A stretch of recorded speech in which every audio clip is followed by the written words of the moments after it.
Are on page 122, 122, talking about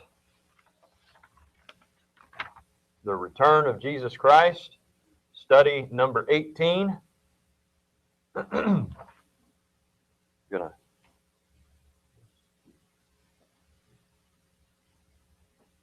we go. Let it bring the high pitch part down just a little bit. 122, I'll give you a second to get there. We're going to be in Daniel chapter 9 a bit here at the beginning. We're going to discuss the time frame between the rapture and the revelation, or as we often say, the rapture and the second coming. However, the way that we are presenting this or looking at this, we see the second coming as the rapture and the return, or revelation as he calls it. So letter A here says, the Old Testament prophetic book of Daniel teaches there will be a 7-year period between the two phases of the second coming of Christ. Daniel chapter 9 verse 24 says, 70 weeks are determined upon thy people and upon thy holy city to finish the transgression and to make an end of sins. Come on. And to make reconciliation for iniquity, and to bring in everlasting righteousness, and to seal up the vision and prophecy, and to anoint the most holy. This speaks of a time or a period of 70 weeks. He says at the beginning there, 70 weeks are determined upon thy people. Now we're going to look at this a little bit here. It says in Daniel chapter 29, I'm sorry, not chapter 29. If the book of Daniel has 29 chapters in your Bible, throw it away. It's not a Bible. It's not supposed to have 29 chapters in the book of Daniel. All right. Daniel chapter 9, verse number 25 says, know therefore, and understand that from the going forth of the commandment to restore and to build Jerusalem unto the Messiah, the Prince, shall be 7 weeks and 62 weeks. The street should be built again, and the wall, even in troublous times. Everybody get what that is? 7 weeks, 62 weeks, 20, 40, 60, 62 plus 7, 69 weeks. You got it. All right. It's kind of interesting math there. Oh yeah, by the way, I think we have some leftover donuts out here if anybody wants any. I think we did the same thing this morning. All right. So it says that these weeks are in fact heptads, or 7-year periods of time. And I grabbed another passage that wasn't in your study and threw it in here so that we could just kind of, for understanding and use of this word week. In Genesis chapter 29, verse number 27 through 30, it says, fulfill her week, and we will give thee this also for the service which thou shalt serve with me yet 7 other years. Okay, does that make sense? This week that Laban is speaking about to Jacob is a week of 7 years, not days. Okay, so he says, and Jacob did so and fulfilled her week, and he gave him Rachel his daughter to wife also. And Laban gave to Rachel his daughter Bilhah his handmaid to be her maid. And he went in also unto Rachel, and loved also Rachel more than Leah, and served him yet 7 other years. So he ended up serving, like, I think it was like 21 years total. What's that? Yeah. Yeah. Yeah, exactly. He's like, I'll serve for your daughter Rachel, and then he gets Leah, and he's like, what in the world? What have you done to me? And he's like, it's too late now. Now you got to serve for Rachel again. But the idea here, the reason we're going to this passage is he speaks of a week there, and he's speaking there of a week of not days but years. And so from the going forth of the commandment to rebuild Jerusalem to the Messiah, or Christ, being cut off would be 69 weeks. And this is from 445 BC to 30 AD. This is 69 times 7 is 483 Jewish years. Okay, don't misunderstand that to be solar years. Solar years, it's 475. He's speaking, a Jew speaking, or the Lord speaking through a Jew to the Jews, you know, to the Jews, right? About the Jews, yeah. So obviously he's going to use their calendar, which is a lunar calendar, the Jewish calendar. So 483 years ends up being 475 years in our calendar. So when you do the math and you're like, wait a minute, how does that work? 483 years from the going forth of the commandment to rebuild Jerusalem to the Messiah. Well, wait a minute, we're missing, you know, like a dozen years there, almost. It's like, what's going on? Well, it's because our solar years are they're different than the Jewish years. So this this part has been fulfilled. First of all, we had the commandment to rebuild Jerusalem. Does anybody know who gave the commandment to rebuild the city?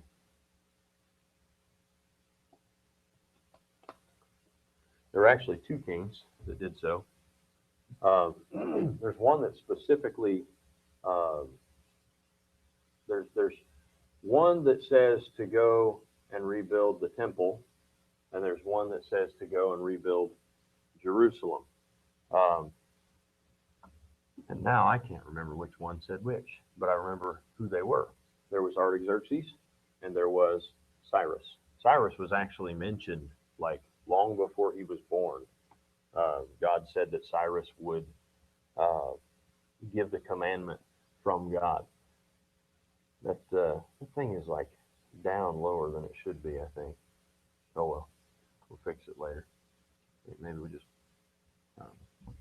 So from that time, that commandment that was given to the time that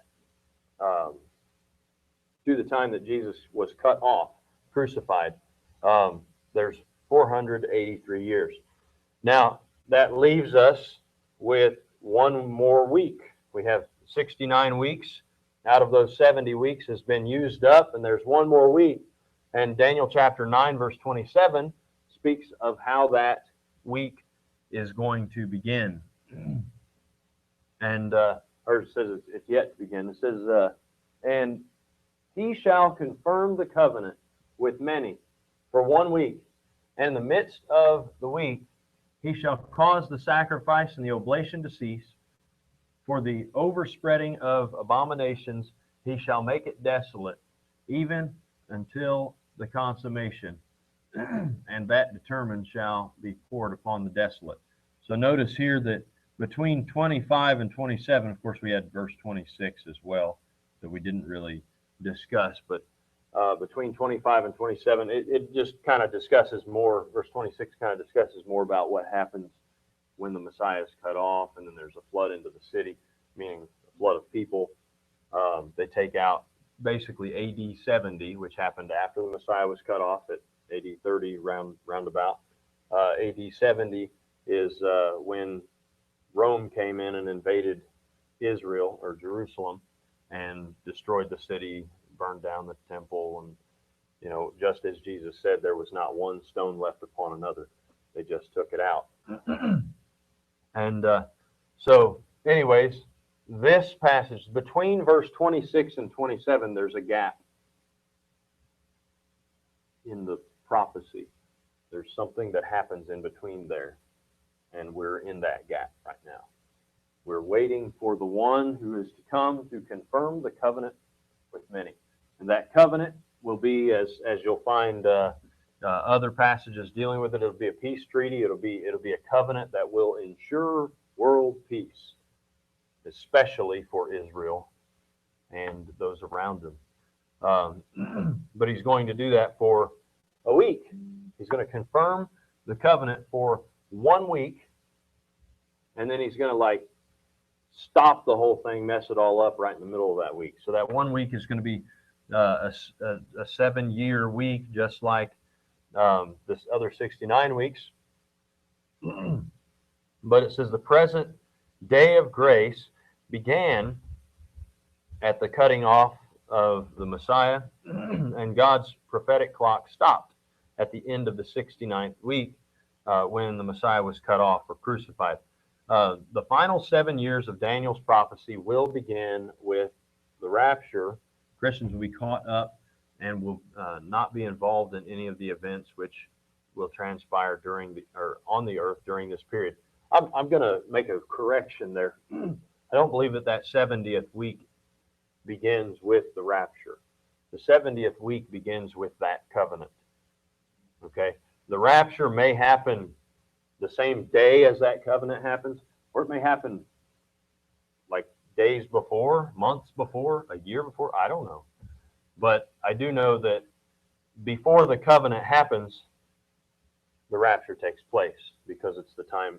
That's the timing of the way all of that works. So, or the way that when you look at the beginning of, or the continuation of the 70 weeks, the focus of God comes off of the Gentile nations primarily. Doesn't mean that he doesn't focus on them at all, but it comes off of the Gentile nations primarily, and it goes back on to Israel. And in fact, really, we already kind of see the world focus is moving toward Israel. What is it that everybody wants to know? Well, not everybody, but a lot of people want to know about the presidential candidates. They want to know, what do you stand with Israel? Where do you stand concerning Israel? Are you going to maintain Israel as an ally? Are we going to take care of Israel? Are we going to help them? Israel's a big deal. Israel always has been a big deal and always will be a big deal. But Israel's not the primary focus right now in God's economy. Right now in God's economy, the Gentile nations are the primary focus, and more specifically the church that he's building is his primary focus. I've got an eyelash in my eyeball. Does not feel good. So here, the following diagram shows how the main events will occur during this time frame. He shows today, and then the rapture, the 70th week, and then the millennium there, with the judgment seat and the marriage supper happening sometime during that 70th week. That judgment seat being the time that the Christians stand before the Lord for their judgment. Not judgment to find out whether they're going to heaven or hell, but judgment to find out what rewards they'll receive for the deeds that they've done in the body. And then the marriage supper of the Lamb is the last thing that happens right before Revelation chapter 19. Well, in Revelation chapter 19 it happens, but it happens right before the return of Christ in Revelation 19, where he comes back riding on a white horse, not to be confused with the guy riding on a white horse at the beginning of Revelation. The guy at the beginning of Revelation riding on a white horse is the Antichrist, and he will have a crown and a bow and all of that, and he will conquer through peace with his bow, with no arrow, conquer through peace, and then he will, and he has a crown given to him, so he looks like the Lord, but when the Lord returns, he'll be unmistakable. He'll have many crowns and return with a sword proceeding out of his mouth, and he'll conquer with the sword, and it will be a great battle. As you'll see in Revelation chapter 19, you can see all of that. So we'll look at what happens in between here. First of all, the judgment seat of Christ.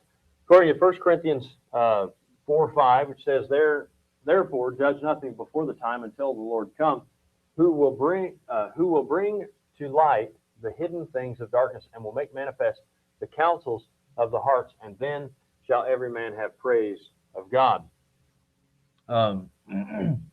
So it says here, this solemn event will occur at the time when the Lord comes. Very good. Immediately after the rapture. So this then the next thing here is Romans 14:10 says, But why dost thou judge thy brother? Or why dost thou set it not thy brother? For we shall all stand before the judgment seat of Christ. So who will take part in this particular judgment?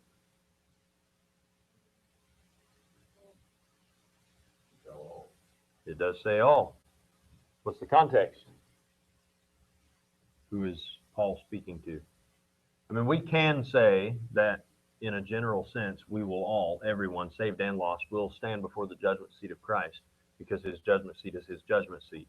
But he's speaking specifically there to whom? Brethren. Yeah. He's speaking to Christians. Yes, that, and so want to make sure that people understand that I do make a point to tell people, look, we will all stand before the judgment seat of Christ. I believe that people that take this and say that it's only Christians that stand before the judgment seat of Christ and there's some other judgment seat that lost people stand before, it's the same judgment seat. It's just a different time. We all stand before the judgment seat of Christ, period. But the point is, even Christians will stand before God's judgment seat. We just stand before it in a different time and in a different way, or for a different reason. So the next passage here, verse 12 of the same chapter, says, so then every one of us shall give account of himself before God. So this says, what will we have to do at this judgment? Give an account. 2 Corinthians 5:10, for we must all appear before the judgment seat of Christ, that everyone may receive the things done in his body according to that he hath done, whether it be good or bad. What aspect of our lives will come under scrutiny at this judgment? Things done in the body. Very good. All right, 1 Corinthians 3, verses 9 through 15. By the way, let's see. I'll just go through what he's going through here, and we'll deal with it then. For we are laborers together with God. You're God's husbandry, you're God's building, according to the grace of God, which is given unto me. As a wise master builder, I have laid the foundation, and another buildeth thereon. But let every man take heed how he buildeth thereupon. For other foundation can no man lay than that is laid, which is Jesus Christ. Now, if any man build upon this foundation, gold, silver, precious stones, wood, hay, stubble, every man's work shall be tried, or shall be made manifest. For the day shall declare it, because it shall be revealed by fire. The fire shall try every man's work of what sort it is. If any man's work abide, which he hath built thereupon, he shall receive a reward. If any man's work shall be burned, he shall suffer loss, but he himself shall be saved, yet so as by fire. All right, verse 9, it says, the church at Corinth is called God's building. Very good. The foundation of which is Jesus Christ. Number 2 here, the Lord is very intense in how we build this foundation. I underlined the word how, because he's not necessarily saying what we build on the foundation. He gives us the building blocks, so to speak, what the building materials, but he says to take heed how we build on it. According to verse 12, these works are likened to gold, silver, precious stones, wood, hay, and stubble. Right.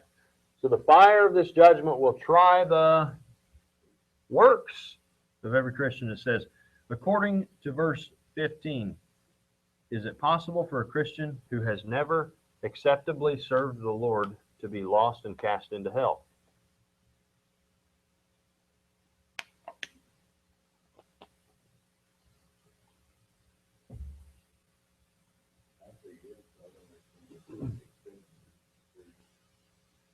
He says, will it be possible for a Christian who has never acceptably served the Lord to be lost and cast into hell?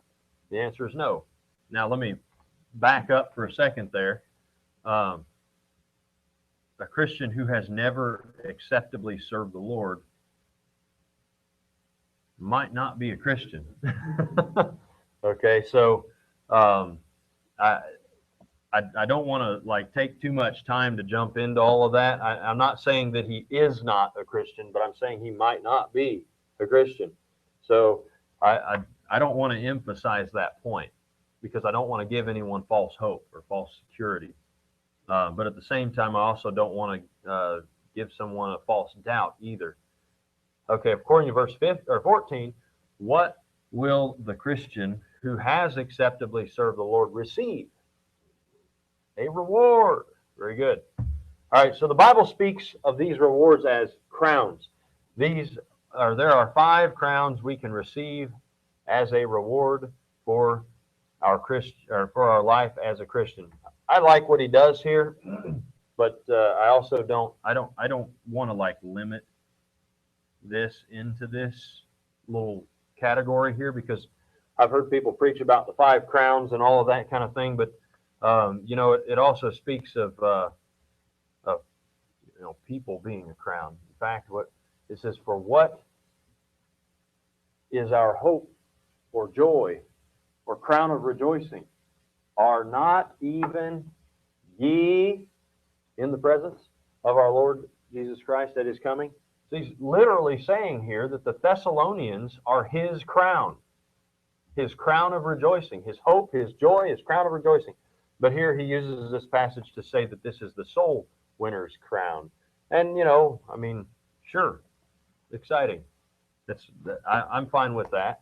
But at the same time, I don't want to get, this isn't about like, hey, let's go win some crowns, guys, so we can put some crowns on our head and, have so many crowns on our head in heaven that we have to walk around with a hunchback because the crowns are so heavy. That's not the point. We're not doing this because we're greedy of filthy lucre because we want reward for it. However, God will reward us. But we don't do what we do because of the reward. So he says here that this is a crown of rejoicing. And then the next one here, James 1:12, he says, blessed is the man that endureth temptation, for when he is tried, he shall receive the crown of life, which the Lord hath promised to them that love him. So this is the faithful Christian's crown, called the crown of life. Very good. 2 Timothy 4, verse 8. Henceforth there is laid up for me a crown of righteousness, which the Lord, the righteous judge, shall give to me at that day, and not to me only, but unto all them also that love his appearing. This here says, this is the crown for those who love and look for the Lord's return, and it is called the crown of righteousness. Very good. The crown of righteousness. You know what? I just read that wrong. He says, for those who live and look for the Lord's return. I said love and look for the Lord's return, which is more accurate to the passage there because it says them also that love his appearing. So anyways, 1 Corinthians 9:25. Hey, we might get through this today. Praise the Lord. 1 Corinthians 9:25 says, and every man that striveth for the mastery is temperate in all things. Now they do it to obtain a corruptible crown, but we an incorruptible. So this is the crown for the victorious Christian, and it is called the incorruptible crown. Like I said before, these crowns, I don't even necessarily see a difference between all of them. I think that we're crowned as a fact of being faithful Christians. What's that? Mm-hmm. Right. Mm-hmm. And then there's other like lists of crowns or names for crowns. I've seen, some people say 5, some people say 7, so, and whatever, you have the martyr's crown and all this other stuff. But all right, 1 Peter 5:4 says, and When the chief shepherd shall appear, ye shall receive a crown of glory that fadeth not away. This crown is for the faithful pastor. He is speaking to pastors there, or elders. So, and it's called the crown of glory. Does that mean that only pastors can get that crown? I think the crown thing, here's the thing. This is a really small little section of this whole study, and it's really not a significant part of the return of Christ necessarily. It is, we'll get a crown and so forth, but I like, as the song says, and I think I have the song right here actually in my Bible, the one that's got like 100 verses to it.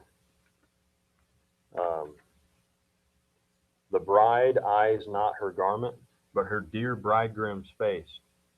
I will not gaze at glory, but on my King of grace. Not at the crown he giveth, but on his pierced hand. The Lamb is all the glory of Emmanuel's land. I think that puts it very well. That when the Lord returns, you and I are not going to be concerned with what crowns we received. We're going to be excited about the fact that my Jesus has come to get me. And I'm going to be with him forever now. And that's the exciting thing about the return of Christ. The crowns are just kind of like, well done, thou good and faithful servant. And he gives us the crown. And then you'll see, though, in another passage, just a few minutes later, or just a short time later, what are we doing? We're casting our crowns at his feet, giving them right back. It's like, hey, if it weren't for you, I wouldn't have them to begin with. So, or we wouldn't have them to begin with. So that's a very important thing to consider. So the marriage supper of the Lamb, which is interesting because we're dealing with the Lamb on Wednesday night, or not the Lamb, but the bride on Wednesday nights. But the marriage supper of the Lamb here, according to Ephesians 5:22 through 32, as it says, wives, submit yourselves unto your own husbands as unto the Lord, for the husband is the head of the wife, even as Christ is the head of the church. He is the Savior of the body. Therefore, as the church is subject unto Christ, so let the wives be to their own husbands in everything. Husbands, love your wives, even as Christ also loved the church and gave himself for it, that he might sanctify and cleanse it with the washing of water by the word, and that he might present it to himself a glorious church, not having spot or wrinkle or any such thing, but that it should be holy and without blemish. So ought men to love their wives, or as their own bodies. He that loveth his wife, loveth himself. For no man ever yet hated his own flesh, but nourisheth and cherisheth it, even as the Lord of the church. For we are members of his body, and of his flesh, and of his bones. For this cause shall a man leave his father and mother, and shall be joined unto his wife, and they two shall be one flesh. This is a great mystery, but I speak concerning Christ and the church. So the relationship between the Lord Jesus Christ and his churches is likened to that between a husband and wife. Right. Very good. According to 2 Corinthians 11:2, which says, For I am jealous over you with godly jealousy, for I have espoused you to one husband, that I may present you as a chaste virgin to Christ. According to this passage, the church at Corinth was espoused to one husband, Christ. Man, this is like really neat how I did not plan for these studies to like overlap the way that they have. But it's great that our Sunday school study and our Wednesday night study have overlapped, and we're dealing with like the same passages, the same statements. I mean, it's like, wow. Because I'm looking at it and I'm like, man, what? Didn't we just talk about this Wednesday night? So John 3:29 and Revelation 22:17, or no, yeah, 22:17. Let's see. We'll read those real quick here and then look at the statement. It says, He that hath the bride is the bridegroom, but the friend of the bridegroom, which standeth and heareth him, rejoiceth greatly because of the bridegroom's voice. This my joy therefore is fulfilled. Chapter 22, verse 17 of Revelation says, And the Spirit and the bride say, Come, and let him that heareth say, Come, and let him that is athirst come, and whosoever will, let him take of the water of life freely. So here, It says one of the metaphors used of the true New Testament churches is the bride of Christ. Bride of Christ. That fits though, doesn't it? All right. Revelation 19, verses 7 through 9. Let us be glad and rejoice and give honor to him, for the marriage of the Lamb is come, and his wife hath made herself ready. And to her was granted that she should be arrayed in fine linen, clean and white, for the fine linen is the righteousness of the saints. And he saith unto me, right, blessed are they which are called unto the marriage supper of the Lamb. And he saith unto me, these are the true sayings of God. So the union of bride and bridegroom occurs at the rapture, and the wedding celebration is referred to in Revelation 19, 7 through 9 as the marriage supper of the Lamb. Very good. All right, Daniel's 70th week. So now we've talked about what's going on with us in heaven during that time. Now we're going to talk about what is happening here on earth. While the judgment seat of Christ and the marriage supper of the Lamb are taking place in heaven, an entirely different scene will unfold on earth. The book of Revelation gives details of the events of this 7-year period prophesied by Daniel, chapter 6 through 18 in particular. This isn't speaking of the book of Daniel, that's speaking of Revelation. Daniel doesn't have 18 chapters. But chapters 6 through 18 of Revelation are dealing with this 7-year period that is spoken of in Daniel chapter 9. Does that make sense? It is a horrifying prophecy of coming war, rebellion, catastrophe, and desolation. It is called by several names, including Isaiah 2:12 through 22 talks about it as the day of the Lord. Very good. I'm not going to read all of that right now because we're going to try to get on through this study today. Yes, it speaks of it as the day of the Lord, Isaiah 2:12 through 22. And then Deuteronomy 4:30. I'll go ahead and read it. And Revelations 17:4 says, when thou art in tribulation and all these things are come upon thee, even in the latter days, if the Lord turn, or if thou turn to the Lord thy God and shalt be obedient unto his voice. Then he says in Revelation 7:14, and I said unto him, Sir, thou knowest. And he said unto me, these are they which have come out of great tribulation and have washed their robes and made them white in the blood of the Lamb. So this time is called a time of tribulation. And then Revelation 6:17, for the great day of his wrath is come, and who shall be able to stand? It is the great day of wrath. And then he says here, Christians will not pass through any of this period. How do we know this? Now let me back up for just a second first, before we go on. Please don't misunderstand and think that Christians will not go through tribulation. Christians have gone through tribulation since there have been Christians on the earth. Okay? When we're talking about this 70th week, this period of tribulation, we're not talking about tribulation like the Christians go through today. We're talking about tribulation that comes not from your fellow man, but tribulation that comes from God himself. And Christians will never go through tribulation that comes from God himself. And when we say tribulation in that sense, we're not talking about a hard time. We're talking about God absolutely destroying the earth. Absolutely destroying. Death, plague, famine, pestilence, which I've already said plague, economic, like destruction. Now, some of those things have happened and will happen before this period of great tribulation. However, during that time, the world will be run by the Antichrist, and God will be pouring out his wrath upon the earth. Every example in the Bible that we see God pouring out his wrath on either the whole earth or an area of the earth, every time he takes first his people out. We see what? The flood with Noah. What happened? The boat, right? He took Noah and his family out. and they escaped that wrath of God.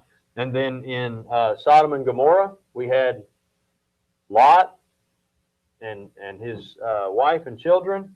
And what did God do? He took them out of the city. Now his wife disobeyed and was turned to a pillar of salt, but he took them out of the city before the destruction. He didn't begin destroying it and then take him out in the middle of the destruction. He didn't destroy the city and then take him out at the end because he made it through. He took him out before the destruction, before he poured out his wrath. So Jeremiah 30 verse 7 says, alas for that great day, or I'm sorry, alas for that day is great, so that none is like it.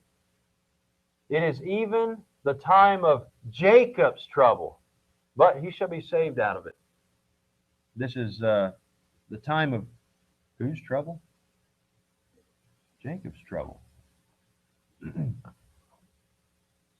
Oh, that's the question he gives. It will be a time of Jacob's trouble. It is specific, that it has specifically to do with the Jews and the nation of Israel. As you notice in Daniel chapter 9, verse 24, it says, thy people and thy holy city. This is speaking of Jacob and the people of Israel, the Jews and the nation of Israel.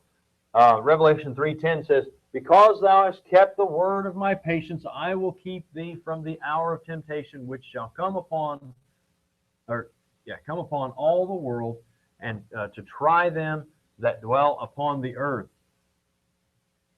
So he says that the Lord's promise to his faithful church at Philadelphia was that he would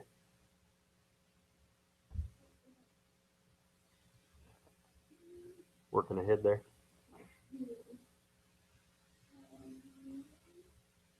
Revelation 3:10. He's going to keep them from the hour of temptation which shall come upon all the world. 1 Thessalonians 5:9. For God hath not appointed us to wrath, but to obtain salvation by our Lord Jesus Christ. Our salvation through Jesus Christ assures us that we are not appointed to wrath. And this, I put a note here, specifically speaking God's wrath. Okay, the wrath of man will still come upon us at times, as that, as they see fit. So according to Luke 21 verses 34 through 36, it says, and take heed to yourselves, lest at any time your hearts be overcharged with surfeiting and drunkenness and cares of this life, and so that day come upon you unawares. Now I'm like selecting stuff here. And so that day come upon you unawares, as a snare shall it come upon them that dwell on the face of the whole earth. Watch ye therefore, and pray always, that ye may be accounted worthy to escape all these things that shall come to pass, and stand before the Son of Man. Christians are to be ready at all times, for the rapture is and always has been imminent. It could happen at any time. According to 2 Thessalonians 2, verses 3 and 8, it says, let no man deceive you by any means, for that the day shall not come except there come a falling away first, and that man of sin be revealed, the son of perdition. And then shall that wicked be revealed, whom the Lord shall consume with the spirit of his mouth, and shall destroy with the brightness of his coming. He says here that there will be the revealing of the man of sin at the commencement of this 7-year period. Let's see here. He says this person is most often referred to as the Antichrist. He is the devil incarnate. See 1 John 2:18, which says, little children, it is the last time, as ye have heard that Antichrist shall come. Even now are there many Antichrists, whereby we know that it is the last time. Let me back up for a second, though. He says that day shall not come except there first come a falling away, and that man of sin be revealed. I've mentioned this before, and hopefully you caught it and you remembered it. But I'm going to say it again, that day that's being spoken of is not the rapture. That day is the day of the Lord, which begins at the beginning of the tribulation and goes through the um, the millennial kingdom. So that day, or that 7-year period, does begin, or it comes after the man of sin is revealed and after the falling away. But it's not, that does not mean that the rapture doesn't happen until that point. The day of the Lord begins at that point. So the rapture may happen the same day. It may happen before it. That's the thing about the rapture, is it is imminent. It is at any time. And so this falling away and this man of sin being revealed, it is pouring down all of a sudden out there. This takes place at the beginning, or at the inception, or the outset of the day of the Lord, which begins the 70th week of Daniel. Everybody's windows up? All right. That's hail. That looks like some hail down out there. I don't know, maybe it's just huge raindrops. I don't know. I've never have been able to look out the back window and see the rain coming down, because we had that frosted window there before. So now it's going to distract me. All right, where are we at here? Letter D. According to Revelation chapter 12, verses 9 and 12, which say, "And the great dragon was cast out, that old serpent called the devil and Satan, which deceiveth the whole world. He was cast out into the earth, and the angels were cast out with him. Therefore rejoice, ye heavens, and ye that dwell in them. Woe to the inhabitants of the earth and of the sea, for the devil is come down unto you, having great wrath, because he knoweth that he hath but a short time." I love this kind of weather. It's wonderful, especially when you look out and it's bright and the rain's coming down. It's not like gloomy. That's awesome. Praise the Lord. All right. See, I told you I'd get distracted there. So who will be cast down to the earth? Satan shall be cast down. Will be cast down to the earth. The midpoint of this 7-year period. That's not speaking of the man of sin. The man of sin is the Antichrist. He's there at the beginning. Satan comes right in the middle, and he's like, all right, it's time to take over. And he didn't do a very good job, but anyhow. Daniel 12:1 says, "And at that time shall Michael stand up, the great prince, which standeth for the children of thy people, and there shall be in that time, and there shall be a time of trouble, such as never was since there was a nation, even to that same time, and at that time thy people shall be delivered, every one that shall be found written in the book." So here he says, there will be, or there will then, wait a minute, there will come, oh my goodness, there then will come upon the earth a time such as never was since there was a nation. I'll have to fix that and send him an email and say, hey buddy.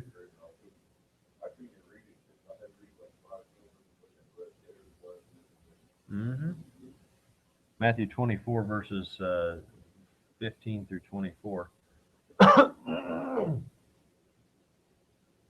We'll not read all of that for sake of time, because we're going to try to get through the rest of this. But verse 21 we'll read, though, because it's where our question comes from. It says, "For then shall there be great tribulation, such as was not since the beginning of the world to this time, no, nor ever shall be."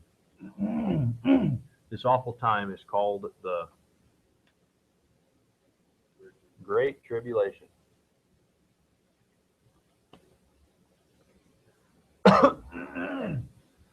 Okay, then Matthew 24, verses 29 and 30. "Immediately after the tribulation of those days shall the sun be darkened, and the moon shall not give her light, and the stars shall fall from heaven, and the powers of the heavens shall be shaken. And then shall appear the sign of the Son of Man in heaven, and then shall all the tribes of the earth mourn, and they shall see the Son of Man coming in the clouds of heaven with power and great glory." So the second coming, not the rapture, but the second coming of Christ to the earth occurs at the end of the Great Tribulation, after the tribulation of those days. Oh, immediately after the tribulation of those days. There we go.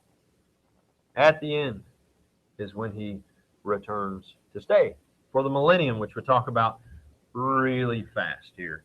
Following the return of Christ in glory, he will judge the nations. Very good. And so, Son of Man, or when the Son of Man shall come in his glory, and all the holy angels with him, he shall sit, or then shall he sit upon the throne of his glory, and therefore, and before him shall be gathered all nations, and he shall separate them one from another, as a shepherd divideth the sheep from the goats, or his sheep from his goats. Then, according to Joel 3, verses 12 through 16, which you've already read, this great judgment will take place in the valley of Jehoshaphat. Very good. According to Revelation 20, verses 2 and 3, Satan will be bound for how long? 1,000 years. And then, according to verse 4, Christ will reign on earth for how long? 1,000 years. This is specifically for that period of time. He'll reign forever and ever, but on earth for 1,000 years, because after that point, earth is done away with, and there's a new heaven and a new earth. All right, so according to Isaiah 2, verse 4, the millennium will be a time of peace. Very good. No war. And we lost our connection. That's okay, because we're probably not going to read any of the others here for a moment. According to Isaiah, I think we only lost the connection between the iPhone and the projector, so that's okay. We're still streaming. So according to Isaiah 11, verses 1 through 10, which you've already read, hopefully, the millennium will be a time of judgment, righteousness. I said justice, being full of the knowledge of the Lord, a time of rest. What's that? I want extra credit, though. Yeah. According to Zechariah 14:16, the millennium will be a time of worship and feasting. You can't leave the feasting out, bro. You got to have the feasting. All right, for further studies on these fascinating areas, please ask me for more information. There are many books available today, but not all can be fully recommended. And then you try to commit to memory Titus 2, verses 11 through 13. I have a book on the book of Revelation. It's a good book written by David Cloud. I have a bunch of cool notes that I wrote in it, too, that you could take a look at. But if you're ever studying through the book of Revelation, you want to do a deeper study, that book would be recommended. It's like that big. So, mm-hmm.